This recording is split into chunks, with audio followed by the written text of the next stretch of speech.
Chapter 33. Maxwell and I spoke a bit more about the expectations for the trip. It seemed straightforward, and anything else I needed to know would be spoken of at the base. But beside that, there was another topic to discuss. By the way, Rayla spoke to me about crowns. I wanted to hear your opinion on them. Crowns, HM. He went silent in thought, formulating his words. They are very useful tools, but only if used correctly. Crowns are derived from specific scourge beasts, taking their abilities, fusing it with a white crystal, and permanently engraving the body with it. Naturally, this makes the most important detail the beast you've taken an ability from. Each body can only accommodate a certain amount of crowns, so finding the right one for you is extremely important, just as much as its overall power. Okay. So do you have any recommendations? Well, I can give my opinion, but you know your skills best. Regardless though, you won't be receiving one anytime soon. To acquire a crown is difficult beyond cost. Finding the right beast can take time, and the best crowns come from unique beasts and royals. Neither of those are something you can hope to kill, and you surely don't have the money to buy one. Anything lesser likely isn't worth it for you, so it's best to forget about it until you reach around the 36 or 7. Damn. That's a long ways away. I frowned. I knew things took time, but these crowns seemed cool, and I obviously wanted one now. But they were permanent, so like tattoos, I didn't want to get something I would regret down the line. That made it something I would only truly deliberate quite a while from now. After discussing all that, Maxwell had nothing else to say, so I took my leave. I headed back to the Keymaster's desk on my way out, morbidly curious as to what he wanted to tell me. Hello again, Keymaster. Ah, John. Here, allow me to pass on some news. The Keymaster spoke with a smile. It seemed there's been a bounty placed on your head.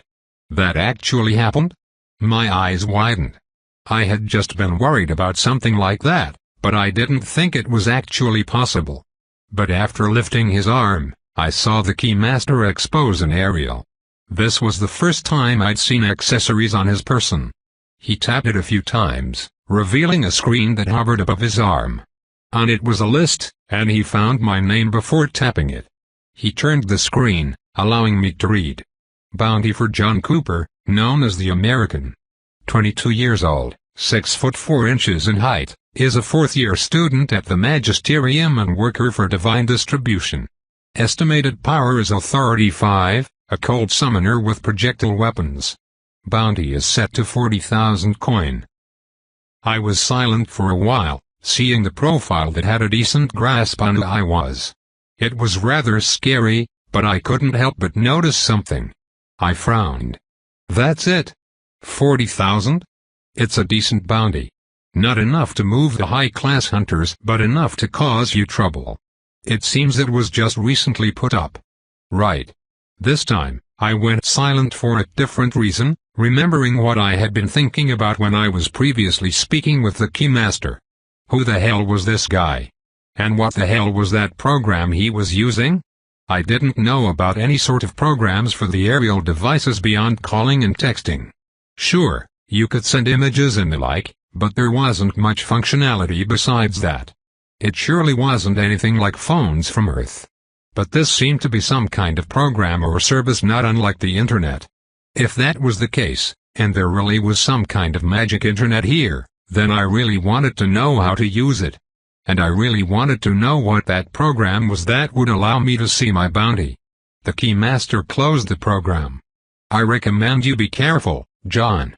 I don't believe you'll have trouble with the hunters that come your way, but do be sure to take precautions so you don't get attacked and killed while unaware or vulnerable.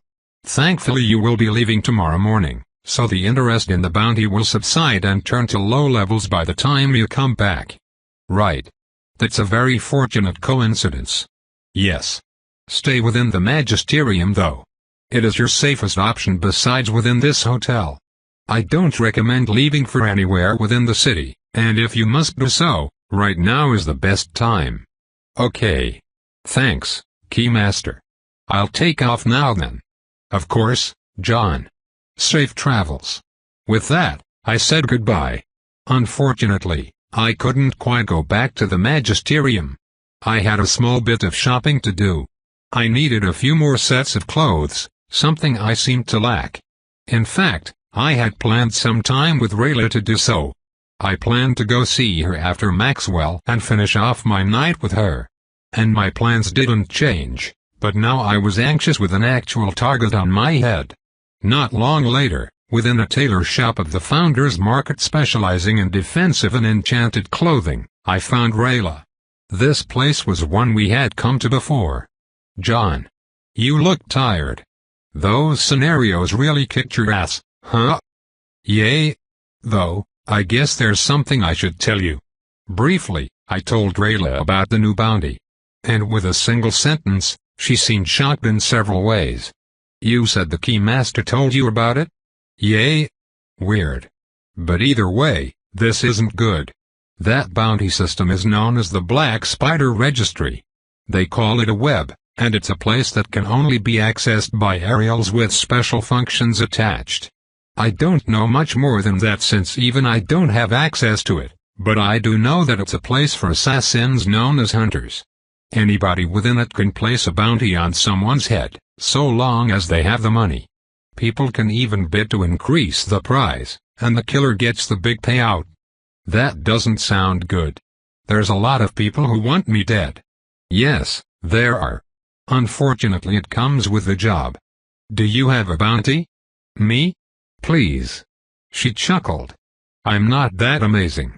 You kill much more people than I do, mainly because of the way your weapons work. But, I've known people who have been killed by hunters. One of them was one of Plex's prior apprentices, someone who got greedy and angered some very wealthy people. I thought back, remembering being told about that. It seemed there was more to the story, but only now was I realizing just how dark this stuff could get. Now, I was being hunted. And unless that bounty came down at some point, I would need to watch my back. Perhaps sensing my stress, Rayla grabbed my hand and pulled. "Hey, it'll be fine. I'm here now, so I won't let anyone touch you." "Okay, princess." "Yeah, thanks." I chuckled a bit as she pulled me through the shop. There were plenty of basic clothes hanging on racks. All of them had self-sizing features, temperature regulation, and decent defensive properties. At the very least, it wouldn't be torn by anything other than a blade and would remain in great condition through even the roughest treatment. Considering I was heading to a battlefield, this was the stuff I wanted. We picked out several basic shirts, some black, some white, and others with some cool designs on them. This world was very modest in its clothing, at least in regards to colors. Unless you were rich, you probably weren't getting your hands on much colorful wear. But to have some nicer shirts and pants wasn't out of the question, especially for people like us. Rayla often liked to wear dark red and black, colors that went well with her blood-red hair. I always wore my black overcoat, so Rayla picked out some shirts that could accentuate from underneath the coat and pants that matched it. She even picked out a few pairs of shoes, some more like boots, others more formal-looking. By the time she was done, my spatial bracelet was loaded. I would need to bring an actual bag to pack some things. To think I actually have enough things to pack a bag. I sighed as we left the store. Those words were heavier than I thought. I had plenty of things back on Earth. Devices, dozens of articles of clothing, accessories, things I could fill a room with. I had an apartment back then, and it wasn't empty. But here, there wasn't much to call my own. The clothes on my back and the few accessories I had were all there was. It was a bit amazing, having all these things. I wondered if one day, I could get a real home and fill it with a bunch of things. It seemed impossible. I was living such a different life here. Suddenly, I looked toward Rayla. Since I needed a chest for my items, we decided to go and get one. But as I watched her lead me down to another shop, I wondered if she was having the same dilemma. After everything she had gone through with her late husband and being in the position she was as a former military member and working in the black market, she was likely finding it impossible to truly settle down somewhere. Getting a house, a home, Might seem nice on the surface, but it represented far more than just owning a property. It was about establishing a place for you to settle down, a place that you were committing to. On a more intimate level, it was a place to grow a family with the person you loved. For Rayla, who had all of it taken away from her, maybe she couldn't find it in herself to take that step, to finally give in and settle. She already had enough money to get a nice property within the city and never work another day in her life. But here she was, still working as a delivery woman and giving the excuse that she was still saving up. It made my heart ache. "Here, what about this one?" She pointed to a chest as I finally snapped out of it. I didn't really know how I got into a furniture shop, but I just went with it. The chest before me looked completely ordinary, but apparently it had some magic locks and was structurally enhanced. It was really difficult to break into, and the key for it could apparently track it and alert me to tampering. Of course, it was also 50,000 coin, but hey, had to protect my investment, right? I bought it without thinking too much, dumping a stack of gold bullion on the counter before finalizing the sale. As a courtesy, they even engraved my name on it, the guy writing it on the lock right then and there. After that, I picked it up. It was large, more than enough for what I needed. It was also enhanced with spatial magic, making it contain much more than its actual size. This didn't make it that much more expensive though, because, unlike spatial sacks, this thing didn't have to worry about making a small accessory contain so much space. It was kind of heavy though. And unluckily, just as we were getting ready to leave, my neck suddenly tingled. I turned, just in time to see a patron within the store jump toward me. I raised the chest into the path of the short sword. *ting. The chest easily blocked the blade, even though I was actually knocked to the ground. Shit. Rayla cursed as I tumbled across the ground. In her hand appeared her staff, mana whipping around her as a spell rapidly assembled. But the man, who I quickly deduced as a hunter, was only focused on me. Unluckily for him though, I was quick to equip my trusty boomstick. The shotgun barrels lined themselves up with his lunging body, my psyche infusing into the shells. *boom**. The explosion shook the shop, the slugs from my shotguns hitting the man so hard his body was flung away. I broke open the double barrel the next moment, removing and slotting in 2 new shells with practiced movements. I was getting pretty good. Shockingly though, I wasn't finished. The man still jumped to his feet, though not uninjured. He now had an extra hole in his stomach. The fact that he could move at all though spoke to his incredible strength. After all, it was 2 empowered slugs. I scoffed. All of you knights are cockroaches, I swear. Even the dumbasses can get tough enough to survive their stupidity. I grumbled while climbing to my own feet. In that time the hunter brought out some small sphere and crushed it. It let out a blue foam, one that spread over the wound and seemed to seal it. After that, he suddenly dodged as a barrage of spells shot toward him. My shop. Go fuck yourself. Rayla cursed as she fired off her magic. Some were inaccurate, but others hit their mark. What seemed like magic missiles battered the hunter into a bloody mess, even more so than my shotgun blast.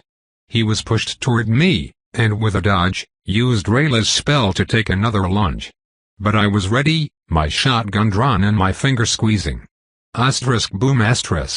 Another explosion, and this time, he wasn't so lucky. His chest was blown open, the corpse sliding across the floor in front of me.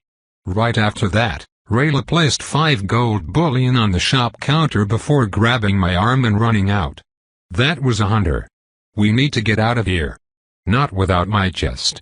I shouted while diving for the chest, picking it up and looking over it. There wasn't a single scratch on it, making me nod. Money well spent. Now let's get to the school. Saying that, the both of us made a beeline for the magisterium. Thankfully, that seemed to be the only hunter. I felt like I was being watched as we were leaving the market, but not long after getting out, that feeling disappeared. Then, we got a carriage to take us to the school. It was only after arriving at the gates that Rayla sighed in relief. That was almost bad. You've got instincts. It's my practice with aura. Looks like I have more of a reason to keep practicing. I smiled while thinking back. I reacted to that man before I even knew what was happening. That level of intuition almost felt clairvoyant. At the same time though, it let me know just how important something like that was in a fight. I would need to focus on it during my trip. Rayla also smiled. I'm glad. You leave tomorrow morning, right? I'll be there to send you off. I won't turn that down. Good, because I won't let you. I'll say goodbye then, so for now, get a good night's rest. She gave me a hug, which I returned. And inwardly, I sighed. Rayla was an amazing woman. Smart, level-headed, beautiful, and powerful. But as time went on and I learned more about her, I only became more conflicted. She was someone I wouldn't mind truly dating. She seemed like someone I could be happy with, and she was someone I wanted to make happy. But two issues ate at me. For one, I didn't want to do anything out of pity. That wasn't right for either of us, and given her story, there was a lot of it. But more importantly, I also had much of my life ahead of me. I was only beginning my path to power. At the very least, I wanted to reach Rayla's level before settling. My powers, my ability to summon weapons and gear from Earth, was too amazing not to cash in on. It would bring me much desired security that I could protect a family with. So I couldn't begin a real relationship with Rayla. At least, not yet. If I ended my path, and both of us were still in the same place, then I don't believe I would hesitate. But a lot could happen in the years it would take me to reach that end. And in the back of my mind, that thought made me fear for her. Fear that I wouldn't be able to give her what she had lost. Fear that I may not give her the fulfilling end she deserved. That hypothetical scared me, even though it was something I had to face. If there was ever someone else, then would I really be able to forget Rayla? Would I really deny her everything I could give? As I separated from her and left into the magic college, I silently brooded over that thought, both hoping that I would someday find someone and dreading the prospect of actually doing something about it. And the fact that I hoped for it at all left me in a spiral of self-loathing. That night, I went to sleep with a lot on my mind. Chapter 34 A magic formation filled my mind. It was too complex to comprehend in its entirety, but somehow intuitively I completely understood how to use it. I could feel the cycle within my mind begin to cycle as I followed the formation's directions. The cycle became thousands of little stars of power in the space of my mind, and as it cycled, they created streaks like comets yet contained themselves within a small area as if quartered by an invisible orb. This small area of chaotic shooting stars became a huge bundle of power, but more than that, as it grew in size, I found my mind becoming clearer, faster, as if that small area was becoming a second brain. At some point, those stars of power that were drawing lines with their converging movements became so fast that they became a white orb, the streaks of those stars becoming so blinding that you couldn't differentiate between the hundreds of them within such a small space.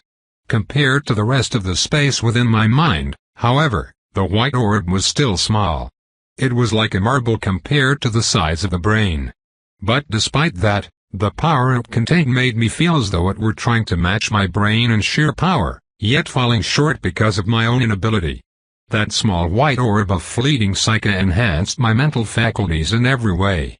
My speed of thought, given a rough estimation, went up by around a third. But more importantly than that, it felt like I had unlocked the ability to control my thoughts with greater discipline. It was like that orb was a device that I could control, one that could be directed to process certain things. Controlling it was no different from controlling my psyche, which was like a limb. And in the center of all of it, filling every corner of my mind and allowing this orb to form in the first place, was that massive formation. From a cursory glance, I could only understand the first quarter of it. There was still a lot to go, but I could tell that should I realize all of it, that white orb would gain enough power to truly match my brain and ability. It would unlock a whole other realm of cognitive power. And I was about to attempt to understand more of it. I felt like I could understand anything, my mind completely open to absorbing information. In this moment, I was endlessly creative, My mind working in overdrive yet completely comfortable, if not blissful. Almost like a dream. A dream. My thoughts reached a certain point, and with a realization, I came to understand that I was dreaming. After that, everything collapsed. And my eyes opened. I was frozen in my bed. I didn't know where I was, nor did I care. The only thing on my mind was that formation. I wanted to think about it more. It was all there in my mind, just waiting to be looked at and deciphered. But as I thought about it more, the more those feelings disappeared. It was like water in the palm of my hands, unable to be held or contained, constantly slipping away. And when it was all gone, and my eyes finally zoned in to see the roof of my room at the magisterium, I realized it was all gone. Shit. I cursed before shooting up. I reached into my spatial bracelet and took out a sheet of leather. This leather contained the formation for advancing to Authority 4. After thinking about the portion of the information I understood, I realized that it all came from this formation. And as I looked at it, feeling the changes in my mind, I realized that I had just comprehended an entire quarter of this formation in my sleep.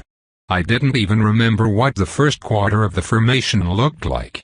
If you asked me to draw it out, I'd put down a few lines before giving up. It was too complex to memorize. But it had appeared in my dreams, in its entirety no less. Well, that was the power of the sleeping mind.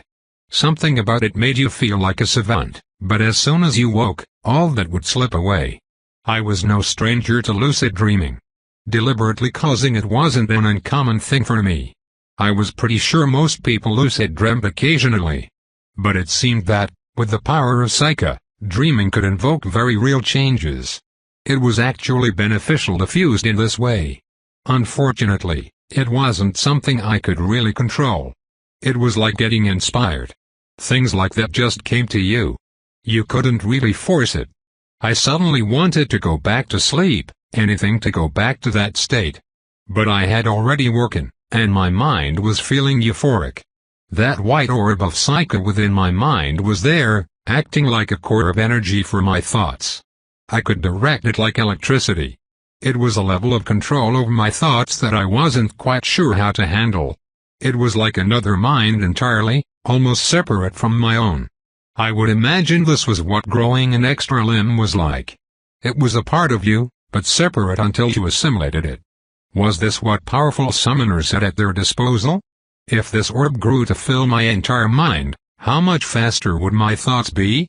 I was already beginning to feel like a genius, but taken a dozen steps further, just how amazing would my mind be? No wonder summoners were hailed as the smartest among the magi. I couldn't imagine what would come later. I spent the next long while sorting myself out. It was hard to concentrate when my focus was on using the orb. In one moment, I had the orb focus on comprehending more of the formation before my eyes. But in another moment, I had it focus on scouring my dimensions for weapons and spirits to summon. Whenever I shifted its power, I felt my mind receiving all kinds of information. These were my thoughts, but they almost felt foreign.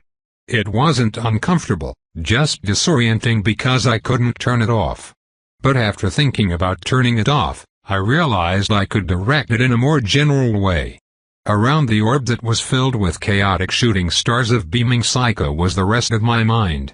It was like an ocean, one that moved in a slower, more idle current. And within that ocean were many more stars than what was contained within the orb.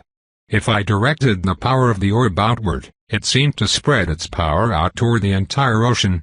When that happened, I felt a small wave of relief as my thoughts, while still quick, weren't so unnaturally focused. It was hard to keep up with my own mind when it was moving that fast, as weird as that was. After doing that, I took another few minutes just to stew in silence, processing everything. But then, I suddenly raised my arm. When doing so, I felt like I had greater control over even my body, as if I could feel the clusters of neurons activating and enhancing my mind-muscle connection. But that wasn't the point in doing so. I brought up my Ariel, calling my teacher. What? His dull voice echoed in my mind, seemingly not happy with my early morning call. I spoke anyway. Hey. So, I comprehended some of the authority for formation. Congratulations, and goodbye. Wait. I made him stay, throwing out what would interest him. I came to understand about a quarter of the formation all at once, and I did so within my dream. While dreaming, I formed an orb of energy within my mind. It's made things a lot faster. I see. This time, I heard his voice perk up with impression. Seems you've been inspired. And to think you've had a dream at this stage. You're quite lucky. Really? I don't really think it's luck. So you think it's skill? Until I reached Authority 9, I had only dreamt perhaps 3 times in my life. Dreams only become more frequent when a summoner gets more powerful. Pushing toward Authority 10, I had them rather often, perhaps once or twice a week. It's a known phenomenon. In fact, most people will never have a dream at all unless they climb to the higher authorities. I was silent as I contemplated these sudden new facts. On Earth, dreams were common enough. Everyone had dreams. Dreaming every night was normal, even if you didn't remember it. But, to never dream. Was sleep really just a time of darkness and suspension for the people of this world? It was something I never would have thought of. Was that really one of the main differences between this world and Earth? Dreaming? It was fascinating, but if dreams were a time of inspiration that could help a person comprehend magical concepts, then the more I dreamt, the faster I would grow my power. It was a serious advantage, even if an odd one. When I thought about it more though, I also realized it was kind of depressing. Dreaming was the great escape from the harsh realities of life. It made sleep enjoyable, besides being able to rest and recover. And nobody in this world was able to experience the bliss of dreaming about flying. Then again, many dreams were also indecipherable messes that made no sense, but that was beside the point. How sad, I thought. Well, just wanted to let you know. That little orb in my mind is rather amazing, too. Yes. The fact that you've created your first spark is a great boon. Most summoners have to understand the entire formation before being able to start, but it seems you'll be able to cultivate throughout the process of understanding. It will accelerate your growth even further, depending on how well you use it. Wait, the first? There's more? When you reach Authority 9, you will have formed 3, each acting no different from an extra mind when completed. Your talent determines how powerful each spark is, and without enough power, you will be unable to cultivate the next. I don't worry about that with you, so long as you don't squander the gifts you've been given. So work hard. Right. I will. Then goodbye. And take care of yourself on the trip. Click asterisk. With those words, Maxwell suddenly hung up. I could feel genuine care in those final words, making me smile a bit. Despite his usually cold attitude, I knew he cared. Otherwise, he wouldn't invest so much in me. Not that I ever planned on taking advantage of it. One day, I would pay back all those that helped me in this life. But that could only wait until I had the power to give them something of value that matched or exceeded their position. After letting out a long breath, I looked at the clock and saw that it wasn't long before I'd have to leave.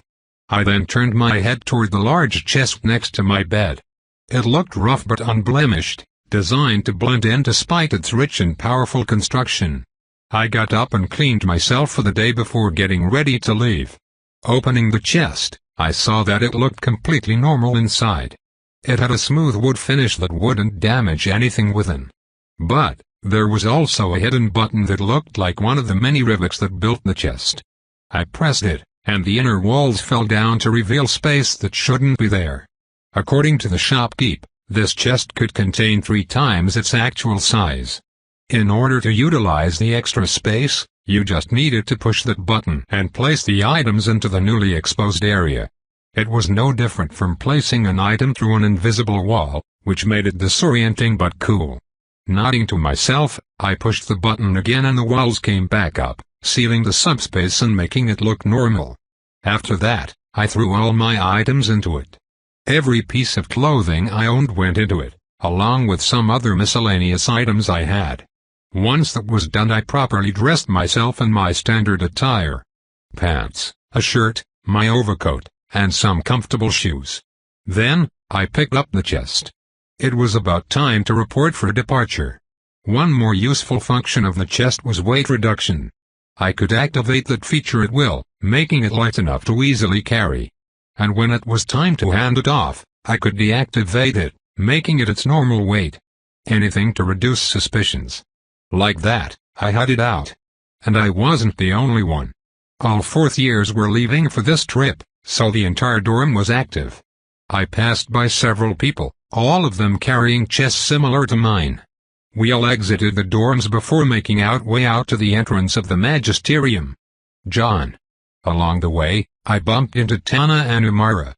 Tana was lively as usual, but Umara was quiet. She didn't seem like a morning person, and neither was I, so for the most part, we walked in silence, humming and nodding idly as Tana talked along the way. And so we arrived at the entrance to the magisterium. There, we found a dozen carriages and wagons already waiting for us, along with many staff and instructors.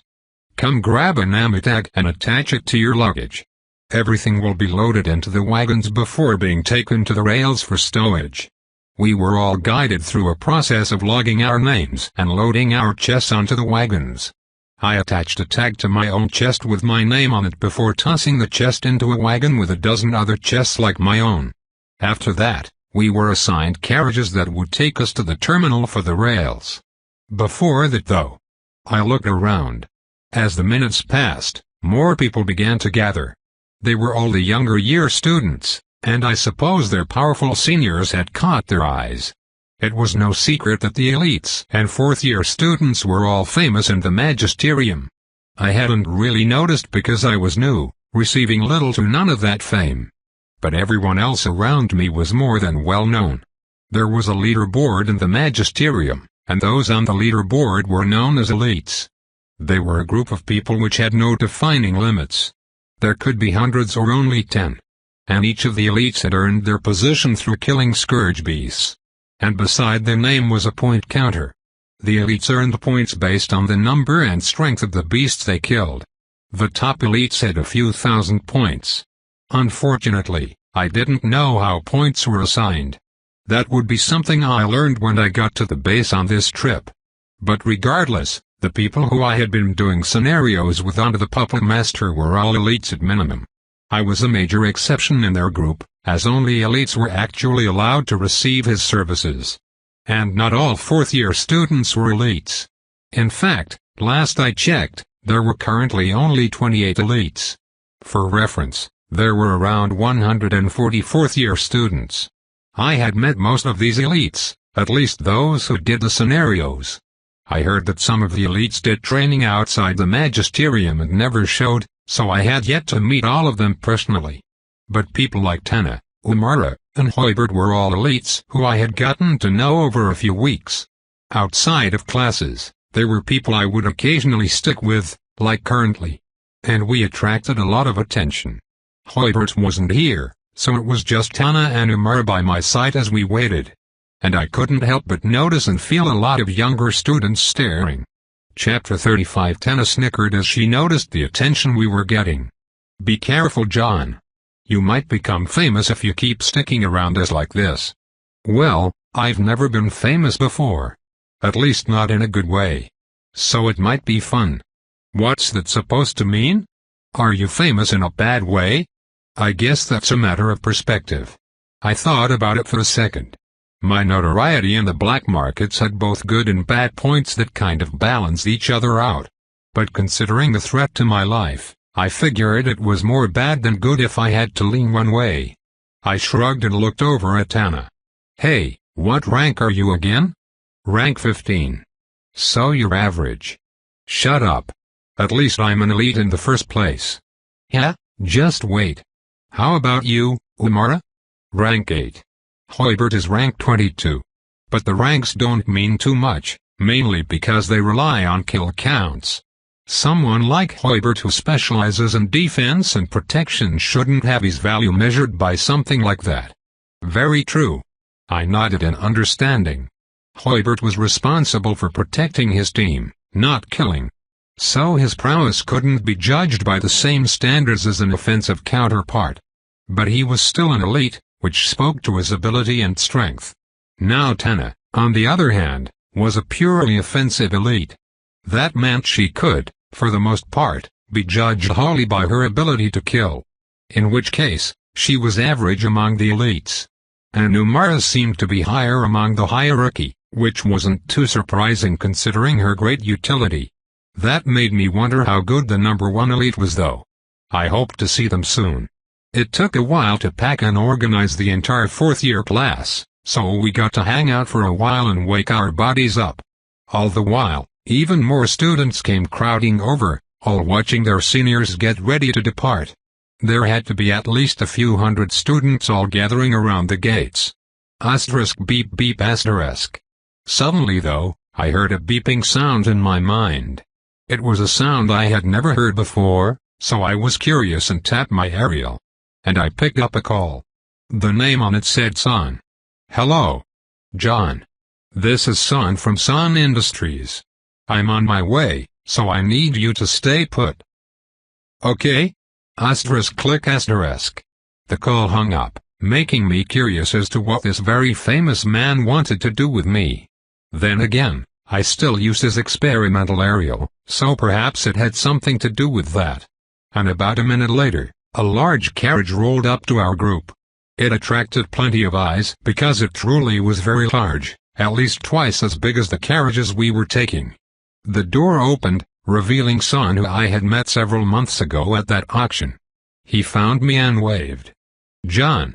Who is that? Tenna asked, realizing that this was for me. I just sighed.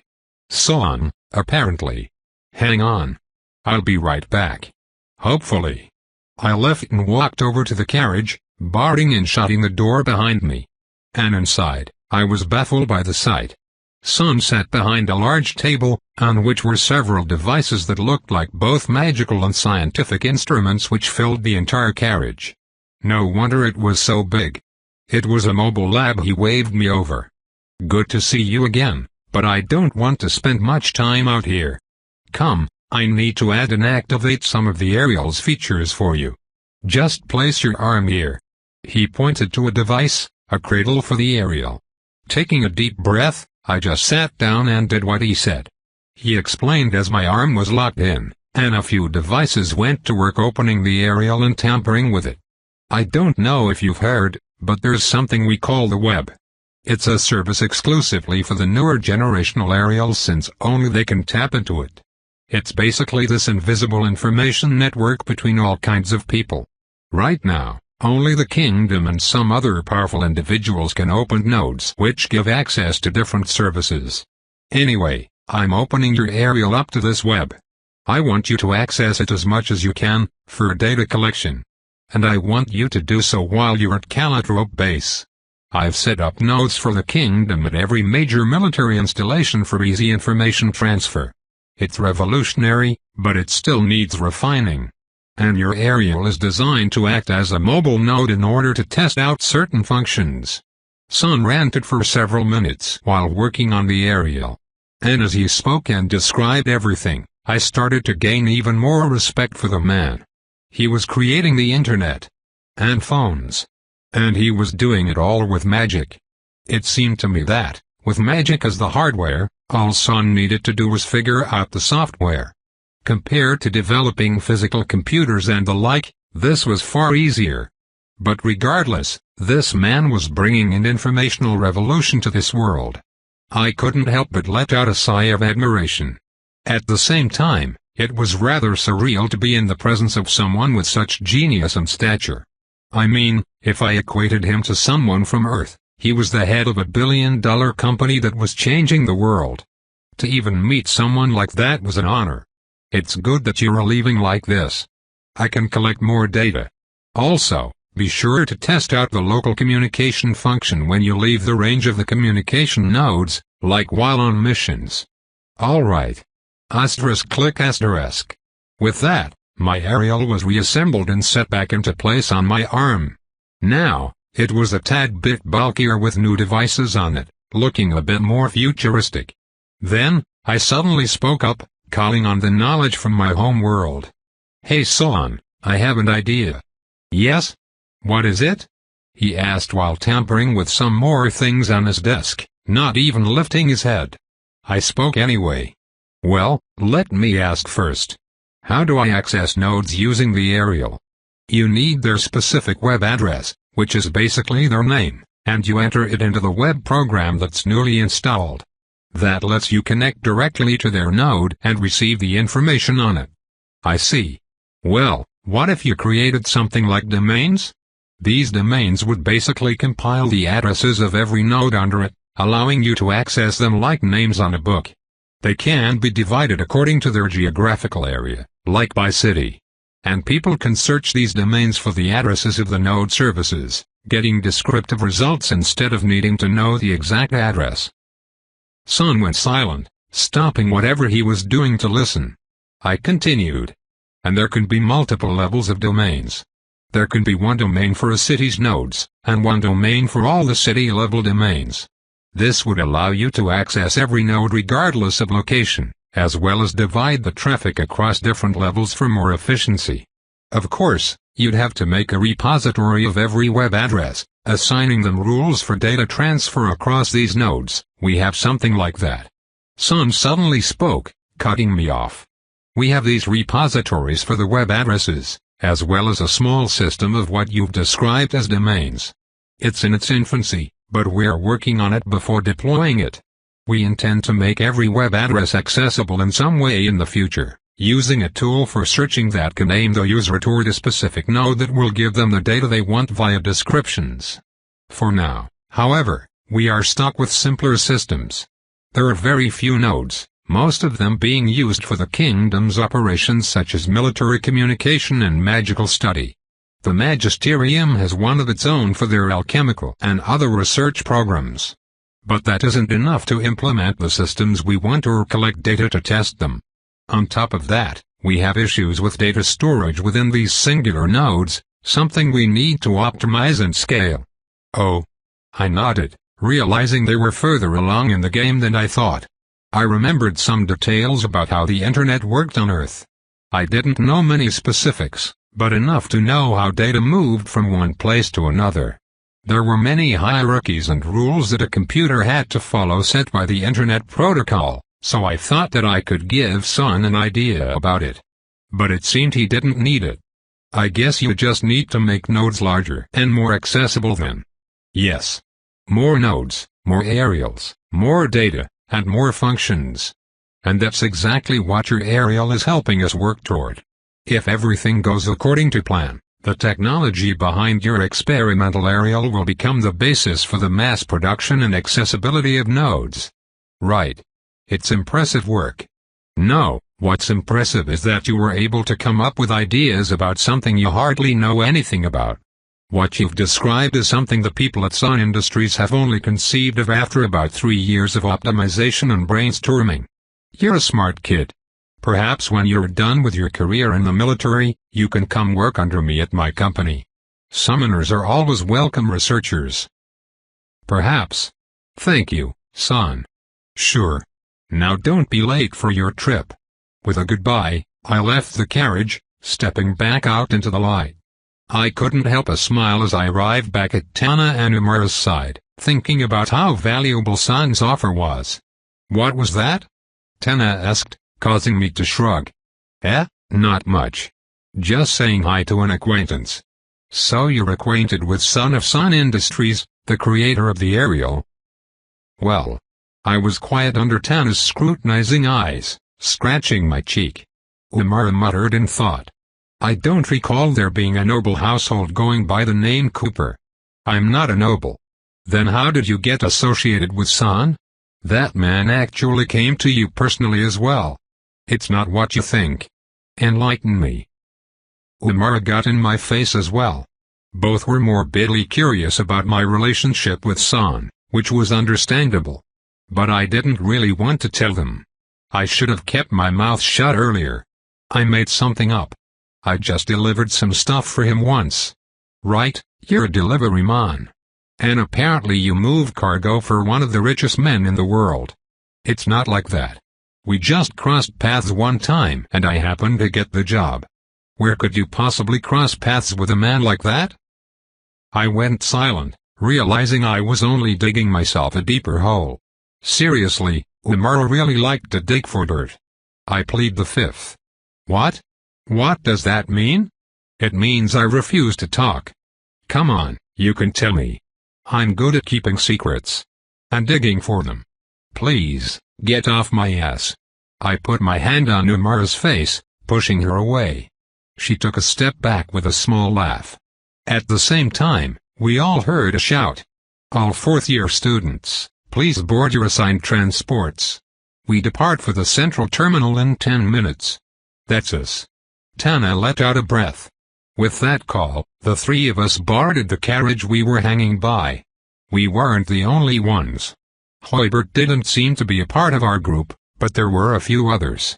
3 more people boarded with us. There were 2 benches within this carriage, so I sat between Tana and Umara, who wanted to be by the windows. The ones who joined across from us were also elites, some I was familiar with. One of them was the only elite who was a summoner like me. He could summon a bear, serpent, and tiger, and we had done a scenario together. His name was Rudin, and he recognized me as soon as he boarded. John. It's good to see you again. You too. We shook hands as he sat down, chatting for a moment before another person boarded. It was a girl and a warlock just like Umara. In fact, they seemed like friends. Hi Umara. Good morning Haley. Haley sat across from Umara. She was a petite blonde girl who seemed lively, and she didn't hesitate to chat with the more reserved Umara. Finally, the last spot was filled by a man. I didn't recognize him at all, making me curious. But the others went quiet at his arrival. As he boarded, he looked around before eyeing me for a moment. I nodded to him, which he returned with the same courtesy before taking a seat beside Rudin, looking out the window. Suddenly Umara lifted her sleeve and tapped her aerial, typing out a message and sending it. I received it momentarily. We had exchanged info a while ago, even if we didn't use it much. That's Phaidon Desmus.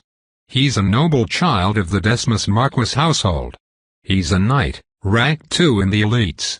He's fast and strong, but his biggest asset is his insane spear technique.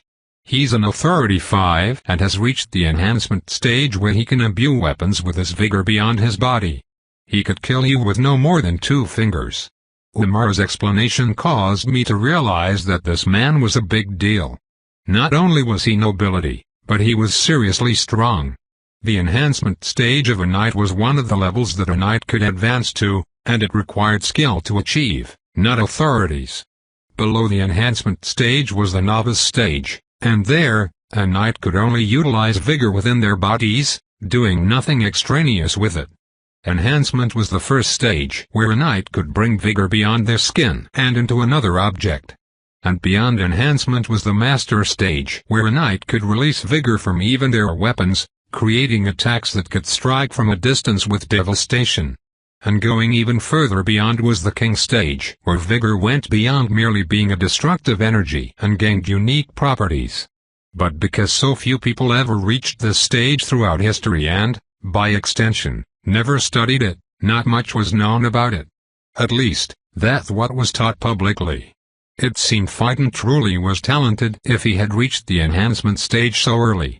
As far as I knew, none of the Tavera knights I had fought with on that trip were on the enhancement stage except for the captain and that pugilist from the Yin Guild.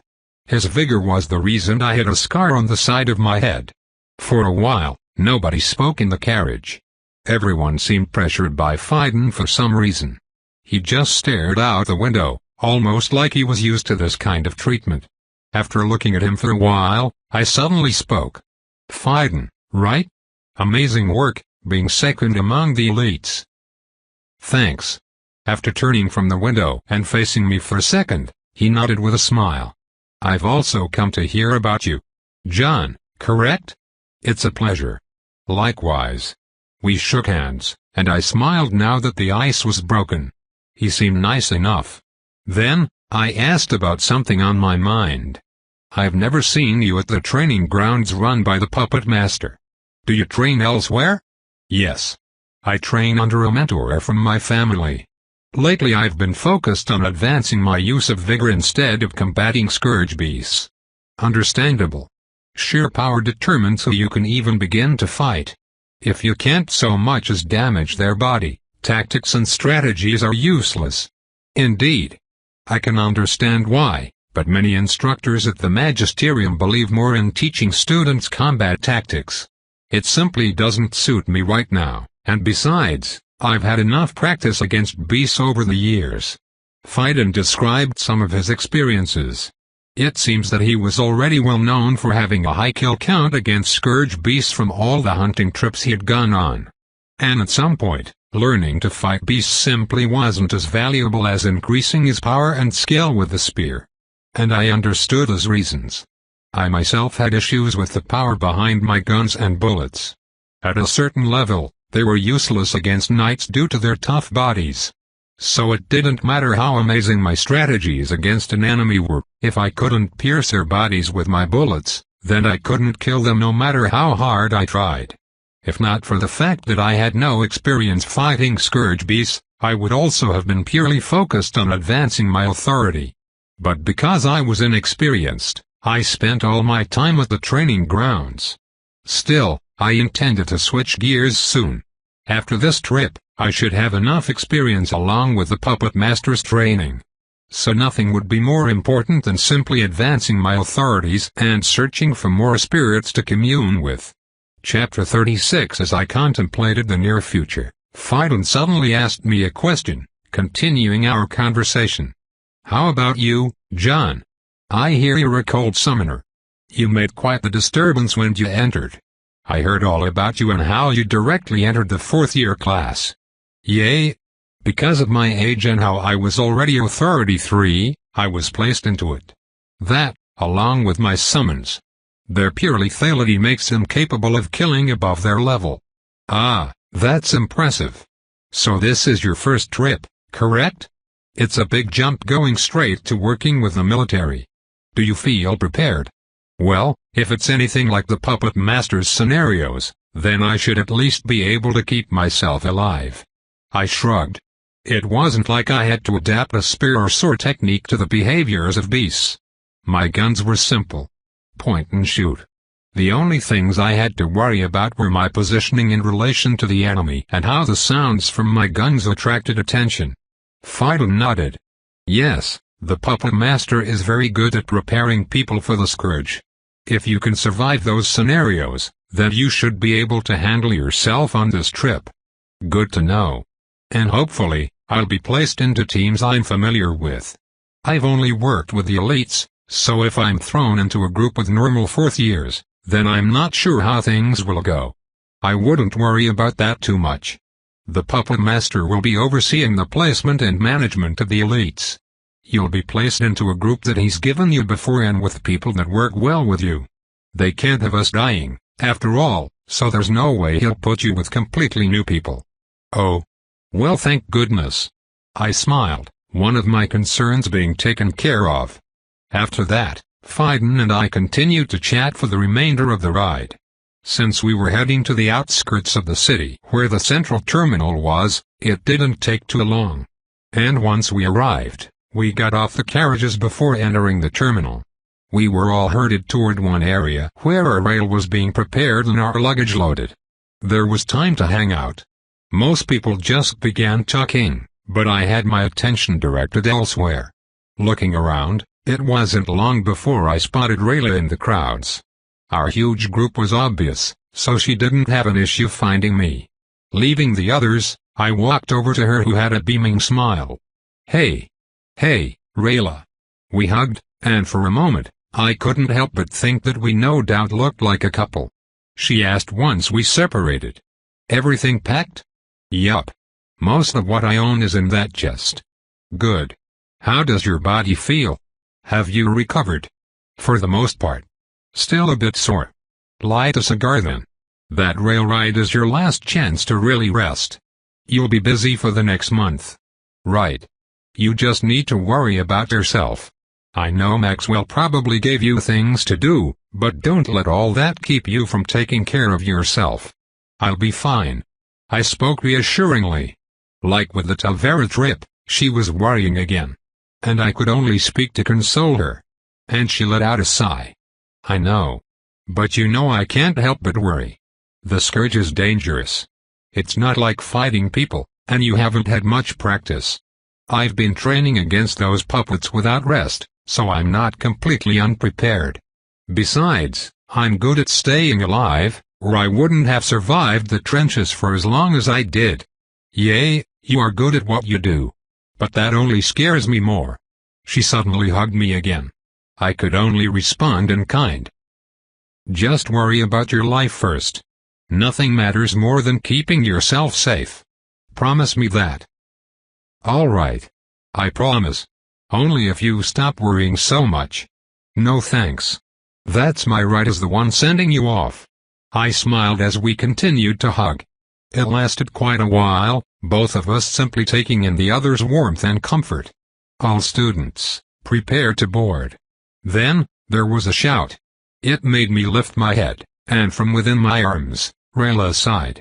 I'll miss you, John. I'll miss you too. When I get back, we should head to a restaurant.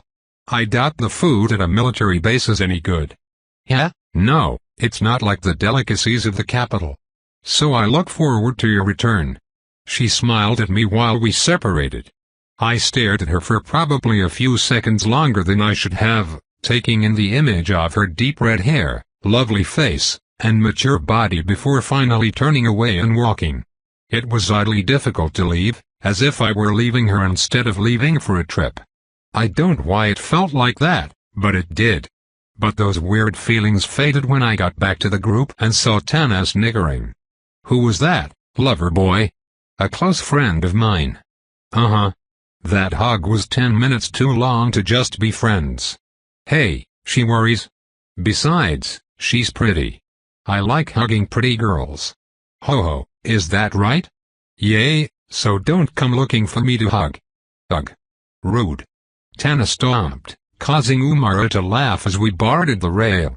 I glanced back one more time as we did so, seeing Rayla smiling and waving.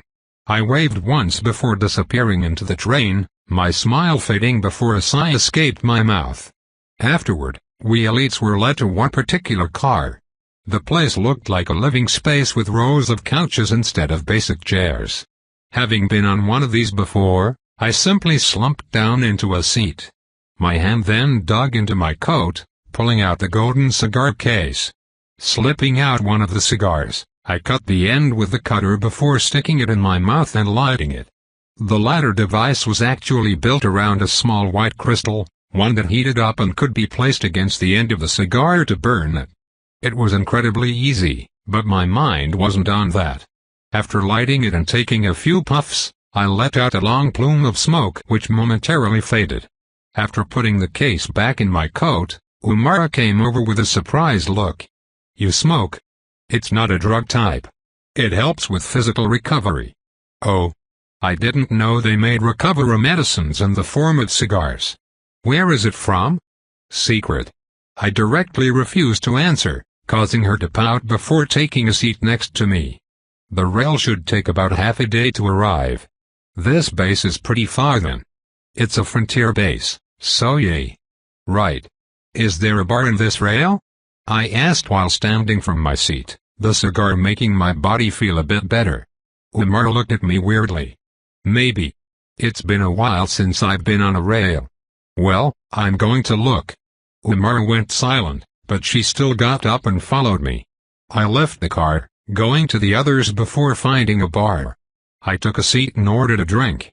Umar sat beside me. And it seems Tana followed since she arrived as well. And another unexpected guest was Fiden. I looked at him with raised brows. You drink? On occasion. I like to taste more than drink. Oh. I like to drink more than taste. I shrugged as he ordered some wine. I got myself something that was similar to tequila, my favorite liquor. And Tana looked around, her eyes curious like a kid seeing something new. I raised my brow. You gonna get something? Oh, I don't know. I've never really drank. How old are you? Old enough. I'm not a kid. She snapped, causing me to raise my hands in retreat. In the end, she went to Umara, who also ordered a drink, asking about what she should get. And when she finally got a glass filled with a brown liquid, she looked at it with anticipation. Then, she took a sip, immediately coughing after while shaking her head. Bleg. How do you drink this? In time. Fidel chuckled and chimed while I smirked and tapped Umara. Umara, get her something sugary. Yeah, okay. Laughing, Umara ordered another drink for Tana. This time, it was a purple color. Tana tasted it warily, and this time, her eyes widened in surprise. This is good. I only taste a bit of the alcohol. That's the point. Just don't drink too much. I don't need to be dragging you into the military base drunk off your ass. I think I'll be fine. Tana smiled while downing her drink and asking for another one. I just shook my head. Like that, the four of us just hung out and chatted. But over time, more people came to find us. First it was Rutan the Summoner, then Haley, and then Hoibert showed up. And with so many coming over, more people came to check things out. I saw more elites who I had done scenarios with, greeting them all as they took a seat at the bar. Some ordered drinks, others just hung out and socialized. But for the most part, the car turned into a small party, everyone having fun. It lightened my downcast mood, that and a buzz from a few drinks. Well, we had half a day. It was enough time to filter the alcohol from my body. And Tana would surely need it. Hey, Umara. I'm pretty, right? Yes, Tana. You're very pretty. Thank you so much. Hey John. Fuck you. Bah ha ha ha. Fiden burst out laughing, his face a bit red as he slammed the table. I sat there stunned. It seemed Tana was an aggressive drunk. Even the bartender couldn't help a chuckle, making me shake my head and ignore her as she went off to try and fight someone. I watched with a smile, letting out long plumes of smoke with my cigar. Makes me feel old. I laughed inwardly, pretending like I was some wizened old man with my glass of liquor in hand and a stogie in my mouth. Another good thing about these cigars was how long they lasted. They didn't burn too quickly. In fact, one cigar could burn for about 30 hours. And I had stocked up before leaving, meaning I had more than enough to last me through the next month. Can't I try? Suddenly, I heard Umara speak from the chair beside me. I looked at her for a moment before taking the cigar out of my mouth and passing it to her. Just suck air through it. This really isn't a drug, is it? No. The only drug I use is alcohol. I said that while taking another sip. And after a few seconds of playing with the cigar, Umara put it in her mouth and breathed in. Cough. Ugh. It actually tastes good, but my lungs don't like it. Yay, mine didn't either at first. But it helped keep me alive, so I got used to it. Millimeters, my body feels good. This is some really good medicinal properties. She looked at it curiously before taking another puff. She held it in a bit longer that time before coughing it back out and handing it to me. So what do you really do?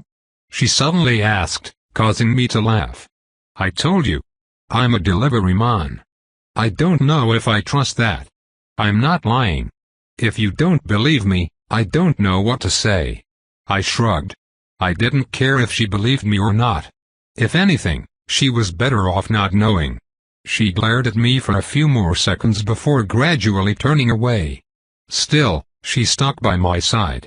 I couldn't help but find her a bit cute. Umara was a talented elite, hence why she had earned her position. And she was rather pretty.